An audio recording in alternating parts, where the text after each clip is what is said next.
అందరికీ నమస్కారం. Today's gold price daily update India ఛానల్కు స్వాగతం. ఈ వీడియోలో మనం బంగారం మరియు వెండి ధరలు, బంగారం ధరలు పెరిగాయా లేదా తగ్గాయా, పెరగడానికి లేదా తగ్గడానికి గల కారణాలు ఏంటో చూద్దాం. ఈరోజు బంగారం ధరలు పెరిగాయి, పెరగడానికి గల కారణాలను ఇప్పుడు మనం చూద్దాం. మొదటిగా మీరు నా ఛానల్ను ఫస్ట్ టైం చూస్తున్నట్లయితే ప్రతిరోజు బంగారం మరియు వెండి ధరల అప్డేట్స్ కోసం లైక్ చేసి సబ్స్క్రైబ్ చేయండి. పెరగడానికి గల కారణాలు: US plus Israel versus Iran యుద్ధం టెన్షన్ ఇంకా పూర్తిగా తగ్గలేదు. దీనివల్ల కూడా బంగారం ధరలు పెరిగాయి. ఆయిల్ రిస్క్ వల్ల గ్లోబల్ టెన్షన్ పెరిగింది.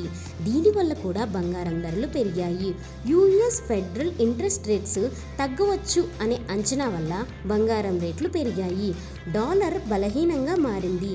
దీనివల్ల కూడా బంగారం ధరలు పెరిగాయి. పెట్టుబడిదారులు సేఫ్ ఆప్షన్గా బంగారం కొనుగోలు చేస్తున్నారు. అందుకే బంగారం ధరలు పెరిగాయి. ఈరోజు బంగారం ధరలు ఎలా ఉన్నాయో ఇప్పుడు మనం చూద్దాం. 18 క్యారెట్ బంగారం 11,425 రూపాయలు పర్ గ్రామ్. 22 క్యారెట్ 14,025 రూపాయలు పర్ గ్రామ్.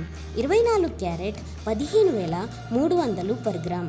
నిన్నటితో పోలిస్తే ప్రతి గ్రామునకు 140 రూపాయల వరకు బంగారం ధర పెరుగుదల చోటు చేసుకుంది. ఇప్పుడు మనం వెండి ధరలు చూద్దాం. 1 గ్రాము వెండి 265 రూపాయలు. 10 గ్రాముల వెండి 2,650 రూపాయలు. 1 కిలో వెండి 2,65,000. నిన్నటితో పోలిస్తే ప్రతి గ్రామునకు 5 రూపాయల వరకు పెరుగుదల చోటు చేసుకుంది. ఈ వీడియో గురించి మీ అభిప్రాయాన్ని కమెంట్లో తెలియచేయండి.